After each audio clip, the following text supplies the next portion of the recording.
Alléluia, bien-aimés dans le Seigneur, alléluia.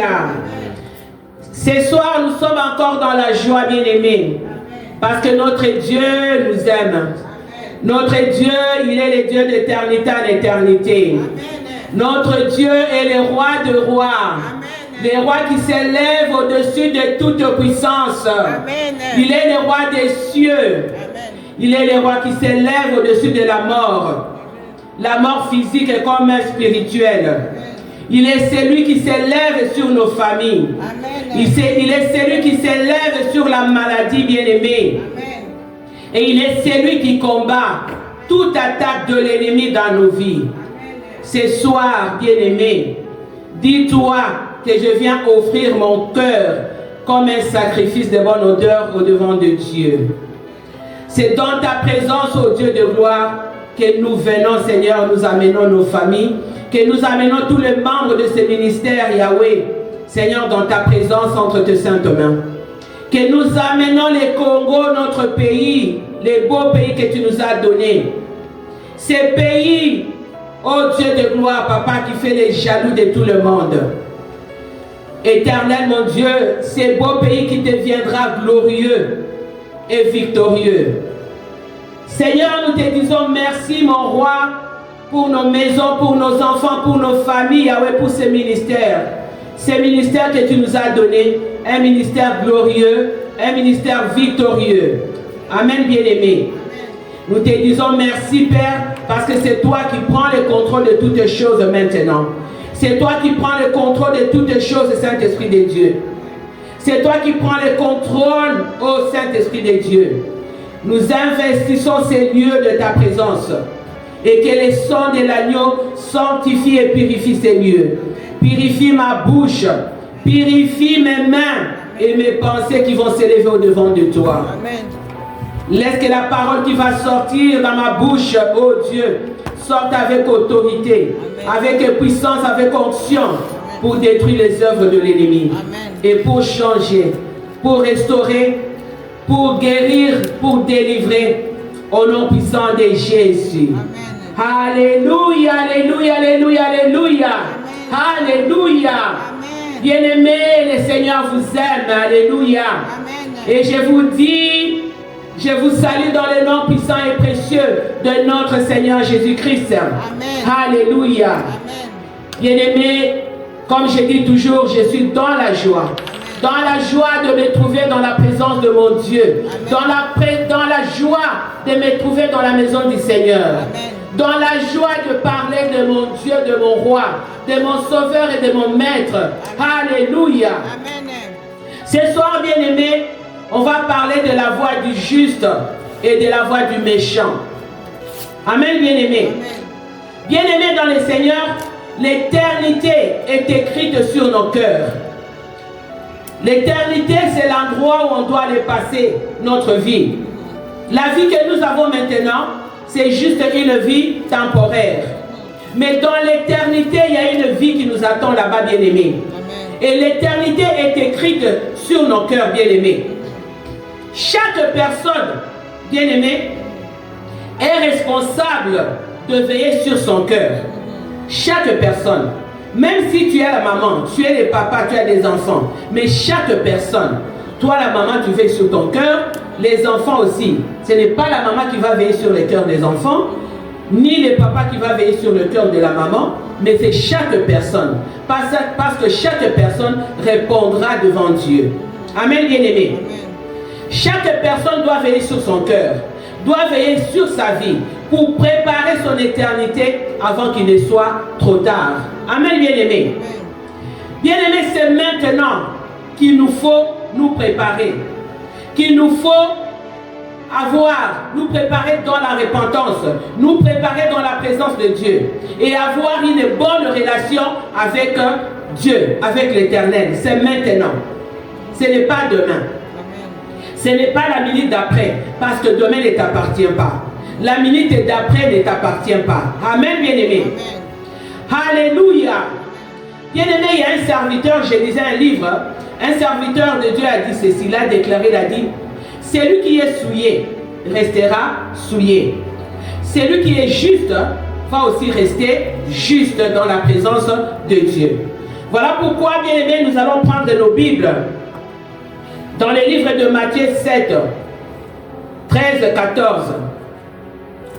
On va lire Matthieu 7, 14. Bien aimés, on va lire la parole de Dieu dans les livres de Matthieu 7, 14. Qu'est-ce que la Bible nous dit? On va commencer par le verset 13 et 14. Amen. Ma soeur, tu peux les lire? Entrez dans la maison. Je lis au nom du Seigneur Jésus-Christ. Amen. Entrez dans la porte étroite, car large est la porte. Je vais utiliser ta Bible. Amen. Entrez par la porte étroite, car large est la porte. Amen. Spacieux est le chemin qui mène à la perdition. Amen. Et il y en a beaucoup qui entrent par là. Amen. Mais étroite est la porte. Resserrez le chemin qui mène à la vie. Et il y en a peu qui le trouvent. Amen, amen. Que le Seigneur vous bénisse, ma soeur. Amen. Merci beaucoup. La Bible nous dit ici, bien-aimés, entrez par la porte étroite, dans la porte qui est serrée, étroite, car large est la porte spacieuse, et le chemin qui mène à la perdition, et qui mène à la perdition. Et il y en a beaucoup qui entrent par là, qui choisissent aujourd'hui les chemins spacieux, les chemins de la facilité, les chemins de l'ennemi. Amen, bien-aimés. Mais étroite est la porte resserrée, le chemin qui mène à la vie, et il y en a peu qui les trouvent, bien-aimés. Amen. On dit ceci que dans les versets, je vais d'abord commencer par le verset 14. Je vais inverser. Au lieu de commencer par le verset 13, je vais commencer par le verset 14. Le verset 14 nous dit ceci, que étroite est la porte qui est resserrée, n'est-ce pas? C'est la porte que beaucoup ne choisissent pas. C'est la porte que beaucoup rejettent. La porte qui mène au salut. La porte qui mène à la vie éternelle. Beaucoup ne choisissent pas cette porte-là. Beaucoup choisissent la porte qui est spacieuse parce qu'ils disent que c'est facile. La porte qui est ouverte, je peux rentrer facilement sans me serrer par-ci par-là. Mais tandis que la porte qui est étroite, beaucoup vont se dire, je vais me coincer là, je ne pourrai pas passer. Ça va me prendre du temps pour arriver de l'autre côté, pour arriver à l'autre bout, bien-aimé. Dans les versets 14, on nous parle de la vie. La porte étroite ici, on nous parle de la vie, bien-aimée. La vie que tout homme désire avoir sur la terre comme dans l'au-delà. On nous parle de cette vie-là. Mais Jésus-Christ ne nous parle pas de la vie physique, la vie que moi et toi nous menons maintenant. Jésus nous parle de la vie éternelle. Amen, bien-aimé. Cette vie-là que beaucoup n'entreront pas, que beaucoup ne trouveront pas. Pourquoi? Parce qu'il y a beaucoup qui vont choisir la porte spacieuse au lieu de choisir la porte étroite. Jésus nous parle ici de comment il faut désirer pour entrer dans la porte, pour passer par cette porte-là étroite. Jésus nous parle ici de comment désirer. La parole de Dieu nous parle de comment on doit désirer le roi. Comment on doit faire pour passer, parce que pour passer par cette porte étroite, il faut que tu aies le roi en toi. Il faut que tu acceptes le roi en toi. Il faut que tu désires ces rois en toi. Et il faut que ces rois-là habitent en toi. Aujourd'hui, une porte étroite est très difficile de traverser. Amen. Mais on peut la traverser, bien aimé, par la foi, par les sacrifices et par l'obéissance en Dieu. Amen, bien aimé. Et ça sera plus facile pour toi de rentrer par cette porte-là. Bien-aimé, que faire si tu es un enfant de Dieu? Que faire pour avoir cette vie éternelle? Pour rentrer par cette porte-là étroite, que faire? Que faire, bien-aimé? Par ces chemins resserrés qui mènent à la vie, par ces chemins qui est étroit, que beaucoup ne désirent pas. Bien-aimé, un enfant de Dieu doit marcher selon la voie de Dieu. Un enfant de Dieu ne doit pas marcher dans la compromission, bien-aimé. Un enfant de Dieu doit faire la distinction entre le bien et le mal. Aujourd'hui, c'est difficile aux enfants de Dieu de faire la distinction entre le bien et le mal. Et même s'ils savent que ça c'est le mal, mais les gens préfèrent aujourd'hui choisir le mal que choisir le bien. Moi, je sais que dire à quelqu'un imbécile, idiot, stupide, c'est un mal. N'est-ce pas? Amen. Mais j'ai fait le choix de continuer à dire à quelqu'un que tu es imbécile. De dire à quelqu'un que tu es idiot. Pendant que je sais dans mon âme et conscience que c'est mauvais. Je ne peux pas dire à quelqu'un qu'il est imbécile. Alors, mais beaucoup choisissent maintenant ces chemins-là. Même s'ils savent que ces chemins-là vont mener à la perdition. Amen, bien-aimés. La volonté de Dieu est que nous soyons saints. C'est ce que la Bible nous dit.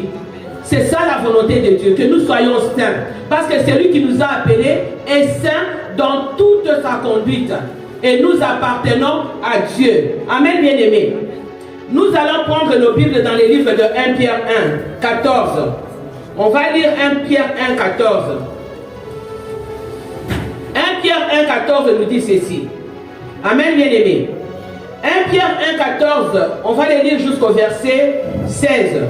1 Pierre 1, 14 nous dit, je peux même commencer au verset 13. Il dit, il nous exhorte ici à la sainteté, bien-aimés. C'est pourquoi, Seigneur le règne de votre entendement, soyez sobres et ayez une entière espérance dans la grâce qui vous sera apportée lorsque Jésus-Christ apparaîtra. Comme des enfants obéissants, ne vous conformez pas aux convoitises que vous aviez autrefois quand vous étiez dans l'ignorance. Les convoitises de l'autre fois, c'était quoi? Il y avait ceux qui étaient dans le vol, ceux qui étaient dans la drogue, ceux qui étaient dans l'ivrognerie, dans les mensonges.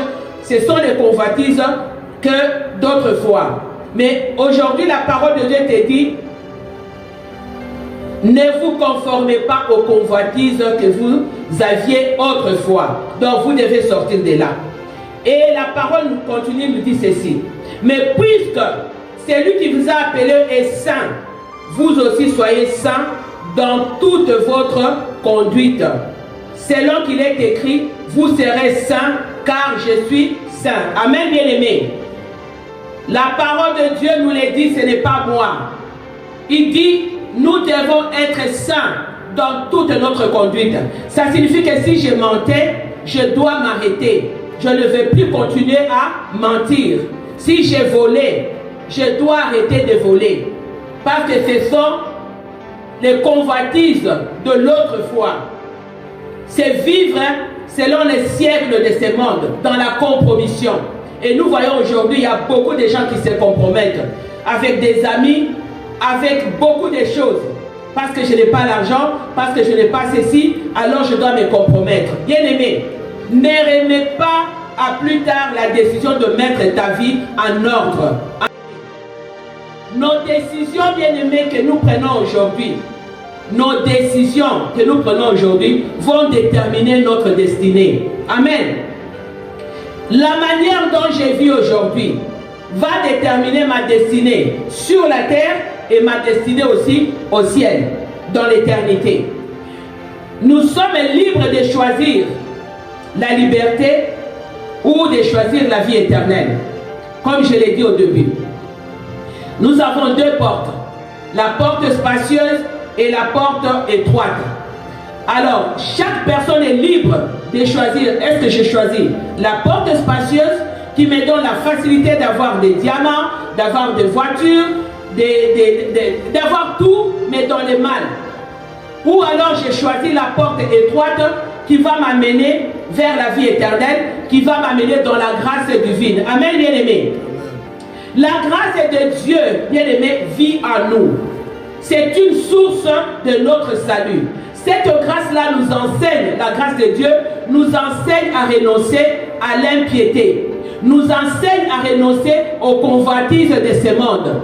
comme je viens de le dire, à tout le mal, à toutes les choses qui ne glorifient pas Dieu. Notre corps, bien-aimé, est le temple de Dieu. On doit apprendre, bien-aimé, à maîtriser nos appétits physiques. Nos appétits physiques, c'est quoi? C'est le mauvais caractère, c'est la colère, c'est le mensonge, c'est la prostitution. C'est toutes ces choses-là qui n'honorent pas Dieu. Voilà nos appétits physiques. Nos appétits physiques, c'est nos désirs sexuels. Il y a des gens qui ne peuvent pas, comme je suivais un témoignage où on disait qu'il y a une fille qui disait, elle n'est même pas mariée, mais elle ne pouvait pas faire une semaine sans coucher avec un homme. Donc pour elle, c'était important, c'était capital qu'elle couche avec un homme. Donc ce sont des désirs physiques qui nous amènent loin de la présence de Dieu. La convoitise, le mensonge, les vols, la prostitution, toutes ces choses-là, ce sont des désirs physiques, des appétits physiques. Et nous devons nous débarrasser de ces choses-là. Bien-aimés, quand nous vivons selon la parole de Dieu, nous verrons aussi la gloire de Dieu. Là, je viens de parler du verset 14. Le verset 14 nous parlait de la vie, de la personne qui choisit la porte étroite pour entrer dans la vie éternelle. Maintenant, si nous comparons le verset 13 au verset 14, c'est le contraire de la vie. Le verset 13 nous parle de la mort, de la destruction, bien-aimée. Voilà pourquoi nous devons faire attention aux associations dangereuses. Qui tu fréquentes? Il y a un adage qui dit, dis-moi qui tu fréquentes, je te dirai qui tu es. C'est à partir de la personne que tu fréquentes que ta vie, que ta destinée sera aussi déterminée. La plupart travaillent pour la destruction, bien-aimée, de leur âme. Et ils veulent aussi entraîner les autres dans cette destruction-là. C'est comme hier, je regardais une histoire, je suivais une histoire d'un homme qui était marié, qui était au village. Cet homme-là était marié avec 2 femmes. Il n'avait pas de travail, il n'avait rien. Mais il avait un ami qui habitait en ville. Un ami qui connaissait une femme qui était une entrepreneur, qui avait de l'argent, tout ça. Et comme le monsieur cherchait du travail, il a dit au monsieur, oh, tu peux venir en ville, je vais te présenter parce que la dame cherche un chauffeur. Et le monsieur sont partis là-bas, tout ça. Et puis, son ami, vous voyez comment les autres entraînent les autres dans le mal. Lui, des fois, il y a des amis qui ne vont pas faire ce mal-là. Mais il va te conduire, toi, dans le mal. Parce que lui, il est déjà perdu, il est déjà dans le mal. Il ne va pas le faire, mais il te conduit pour que toi, tu tombes dans le même trou. Et c'est ce qui s'est passé. Cet homme-là, qui avait déjà une femme et 2 enfants, quand il est arrivé là-bas, le monsieur lui a dit, oh, quand la dame va te demander si tu es marié, ne dis pas que tu es marié. Et puis le monsieur dit, pourquoi je ne peux pas dire que je ne suis pas? Je suis venu chercher du travail, donc il y a quelque chose caché sous la table. Il dit, non, ne dis pas que tu es marié, tu vois cette femme-là de l'argent, blablabla, tout ça. Et le monsieur, bête qu'il était, je m'excuse le terme, il est tombé dans les pièges. Il a abandonné sa femme au village avec des enfants et il a commencé à courir avec et la patronne et l'ami de la patronne. Maintenant, il sortait avec eux parce que le monsieur lui a dit, ici tu peux gagner beaucoup d'argent en allant avec ces femmes-là qui ont besoin de désirs sexuels. Donc toi, tu peux acheter. Ces femmes-là peuvent te vendre leur corps et te donner de l'argent. Et ce monsieur-là est tombé dans les panneaux. Vous voyez comment les autres, les associations dangereuses, quand tu ne sais pas comprendre qui est à côté de toi, qui vit avec toi, parce qu'il y a des autres qui s'en foutent de la parole de Dieu, et ils vont t'amener là-bas, pendant que lui il est déjà perdu, il va se dire, ben moi je suis déjà perdu, je veux aussi que lui aussi tombe dans les mêmes trous. Amen, bien-aimé. Je veux aujourd'hui prendre l'exemple de jeunes filles, des jeunes garçons. Aujourd'hui, les jeunes garçons, même les jeunes filles, couchent maintenant avec des vieilles personnes. Tu vas voir un jeune garçon qui va coucher avec une grande maman. Quand je dis pas une grande maman, je dis une grande mère. Pourquoi? Parce que cette grande mère-là a de l'argent. 70 ans, 80 ans, la personne va coucher pour avoir de l'argent. Les jeunes filles vont coucher avec des papas qui sauvent au papa. Tu vas voir la nudité de ces papas-là. C'est une malédiction. C'est vrai que tu auras de l'argent, on va te donner, tu auras des bijoux, des cabellos. Mais c'est une malédiction que tu t'amènes toi-même dans ta vie. Pourquoi? Parce que, d'abord, il y a une différence entre une femme mariée et une jeune fille qui n'est pas mariée. Lorsque tu es vierge, il y a beaucoup aujourd'hui qui croient que le monde a changé, le monde évolue, mais Dieu n'évolue pas. La Bible nous dit qu'il est le même hier, aujourd'hui et éternellement. Donc la même parole là reste là. Tu ne pêches pas, tu ne pêches pas. Tu ne vis pas dans la fornication, tu ne vis pas dans la fornication. Tu ne vis pas dans l'adultère, c'est ce que la Bible nous dit. Là, haï, n'est-ce pas? Je crois qu'on dit ça haï. Et il a envoyé des espions pour aller voir combien d'hommes étaient là-bas. Et c'est vrai qu'ils étaient peu nombreux que les Josué. Mais quand ces hommes-là sont rentrés, ils ont dit à Josué, oh, ne t'en fais pas. Donne-nous 2 ou 3 000 hommes, ça suffit, on va les battre. Mais quand ils sont partis là-bas, on les a battus à plate couture. Pourquoi? Et pourtant, Haï, c'était un petit pays, ou village, ou ville. Mais on les avait battus. Pourquoi? Parce qu'il y avait l'interdit qui était entré au milieu des enfants d'Israël, aux enfants de Dieu. Les péchés. Beaucoup oublient ça. Les enfants de Dieu aujourd'hui oublient que les péchés vont t'empêcher. Les choses interdites vont t'empêcher d'avoir la main de Dieu, de voir la gloire de Dieu. Et c'est même quand je lisais ça, on dit, Dieu était en colère contre les enfants d'Israël. Pourquoi? Parce qu'il y avait des interdits. Et quand a commencé à expliquer à Josué, il a dit, oh non, quand on partait là-bas, j'avais vu telle chose, une couverture qui était, je ne sais pas comment, je prie. J'ai vu ça, je prie. Il y a les enfants de Dieu qui font ça. Il y a des choses qui ne nous appartiennent pas. Mais nous, on prend. Tu arrives quelque part, tu trouves la bouteille, tu prends, tu gardes ça. Il y avait la servante de Dieu qui racontait, je crois que c'était Maman Hollande qui disait, tu vas chez quelqu'un auquel on a dans moto. Bah, pesi yo, san. Nabilo kakolia. Yo vu san yo no kangami nango. Bah, pesi yo, kene nango, soko bilo kakolia sili, mukolo kozatan, ozo di servo. Mais toi, tu prends, tu gardes. Tu prends, tu gardes. Tu prends, ça ne t'appartient pas. On ne t'a pas donné. Et même au travail, il y a des gens qui vont voler au commis au fait papier duplicateur aux yeux. Et ça, il y a noté. Et c'est comme ça que les gens amènent des malédictions, amènent des choses interdites dans leur maison. Et l'iwa sauve côté maladie et côté oh tata wasa lokinga, no wa lokinga, basalinga bo yomoko ozakomi loka. Yomoko ndoki ya vina yo. La Bible nous dit ceci dans les livres des psaumes, on va les lire. Psaume, ma soeur, tu peux les lire, ou mon frère, tu peux lire Psaume 1, 2. Psaume chapitre 1. Il y a 1, 2. Je lis au nom de notre Seigneur Jésus-Christ. Amen. Psaume 1, chapitre 2. Non, chapitre 1 jusqu'à 2. Ok. Chapitre 1. Heureux l'homme qui ne marche pas selon le conseil de méchants. Qui ne s'arrête pas sur le voie de pécheurs. Amen. Et qui ne s'assit pas en compagnie de mon cœur. Amen. Mais qui trouve son plaisir dans la loi de l'Éternel. Amen. Et qui la médite jour et nuit. Amen. Amen. Amen, bien-aimé. Ici on dit heureux. On n'a pas dit malheureux, mais heureux l'homme qui ne marche pas selon les conseils de méchants. Comme je viens vous donner, je vous ai donné l'exemple de ces deux amis-là. L'homme marié et l'autre qui n'était pas marié. Et l'autre, peut-être qu'il était jaloux de celui qui était marié. Maintenant, il voulait le voir être détruire son mariage. Et il a poussé dans cette histoire-là. Donc, heureux l'homme qui ne marche pas selon les conseils de méchants. Lorsque tu marches avec des personnes qui marchent dans la crainte de Dieu, tu marcheras aussi dans la crainte de Dieu. Et ta vie sera aussi bénie. Parce que la personne qui va être avec toi va t'amener dans la voie de Dieu. Va t'amener dans la crainte de Dieu. Ne va pas t'amener loin de la crainte de Dieu.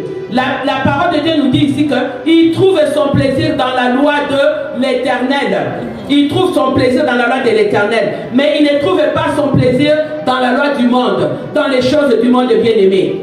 J'ai prélevé 3 verbes dans ce que nous venons de lire.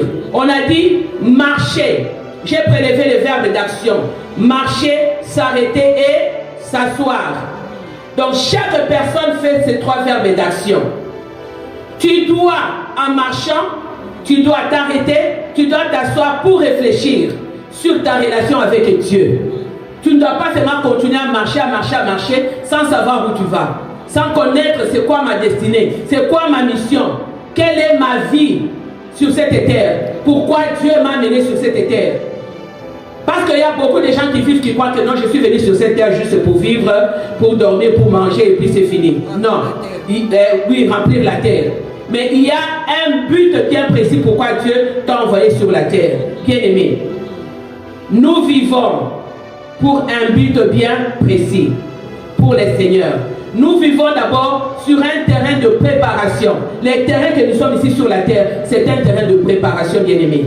C'est un lieu de stage. Nous pouvons prendre Matthieu 11, 12.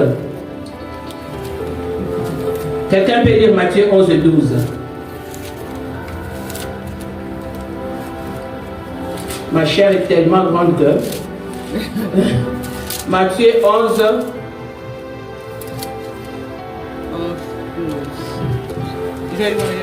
Yeah. Okay. Yeah. Matthieu 11, verset 12. Depuis le temps de Jean-Baptiste jusqu'à présent, le royaume des cieux est forcé, et ce sont les violeurs qui en encamparent. Amen. Amen. Que Dieu te bénisse. On dit depuis le temps de Jean-Baptiste jusqu'à présent, le royaume des cieux est forcé, n'est-ce pas? Amen. Et ce sont les violents qui s'en emparent. Bien aimé, quand je regarde notre jeune frère ici, Joy, il est là chaque dimanche. Il est là. Ça signifie qu'il a pris la résolution de forcer le royaume de Dieu pour lui. Amen, bien aimé. Et tu seras béni comme ça. Parce que Dieu voit ta fidélité. Amen. Dieu voit ça. Laisse-moi te dire ça. Dieu est en train de voir ta fidélité. Chaque jour, tu pouvais sortir, tu pouvais dire à ta maman, non, moi je vais aller avec mes amis, n'est-ce pas? Tu pouvais dire, non, moi je vais rester dormir, ou moi je vais rester devant la télé. Mais tu as choisi, pendant que les autres sont dehors, n'est-ce pas? Pendant que tes amis de ton âge sont en train de boire, pendant que les autres sont peut-être dans la drogue, depuis les temps de Jean-Baptiste, jusqu'à présent le royaume des cieux est forcé, n'est-ce pas? Amen. Et ce sont les violents qui s'en emparent. Bien aimé, quand je regarde notre jeune frère ici, Joy, il est là chaque dimanche.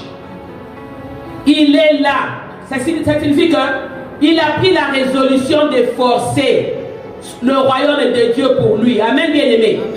Et tu seras béni comme ça. Parce que Dieu voit ta fidélité. Amen. Dieu voit ta... Laisse-moi te dire ça. Dieu est en train de voir ta fidélité. Chaque jour, tu pouvais sortir, tu pouvais dire à ta maman, non, moi je vais aller avec mes amis, n'est-ce pas? Tu pouvais dire, non, moi je vais rester dormir, ou moi je vais rester devant la télé. Mais tu as choisi, pendant que les autres sont dehors, n'est-ce pas? Pendant que tes amis de ton âge sont en train de boire, pendant que les autres sont peut-être dans la drogue, dans la prostitution, mais toi tu as fait un choix. Et le choix que tu as fait, c'est un choix judicieux, n'est-ce pas? Tu es venu dans la présence de Dieu. Laisse-moi te dire que Dieu voit ta fidélité et Dieu va te bénir. Amen. Amen. Et reste comme ça et attaché à Dieu, tu verras la gloire de Dieu. Amen. Amen. Bien-aimés, on vient de nous dire que le royaume des cieux est forcé. Nous vivons sur un terrain de préparation, bien-aimés. La terre, c'est juste un terrain de préparation. Personne ne restera ici éternellement. C'est un lieu de stage, n'est-ce pas? Amen. Un lieu de stage et puis un lieu de preuve. Amen. Il y a des preuves, il y a beaucoup de situations qui nous arrivent, il y a des tempêtes. Mais Dieu regarde, est-ce que nous allons traverser ces tempêtes-là dans sa présence ou nous allons sortir de sa présence? C'est un stage. C'est la même façon comme les autres vont faire le stage. L'enseignant, directeur te regarde. Est-ce que tu vas passer ce stage ou tu vas échouer? Bien-aimé, si tu as vécu sur cette terre, tu as passé ton temps dans la présence de Dieu.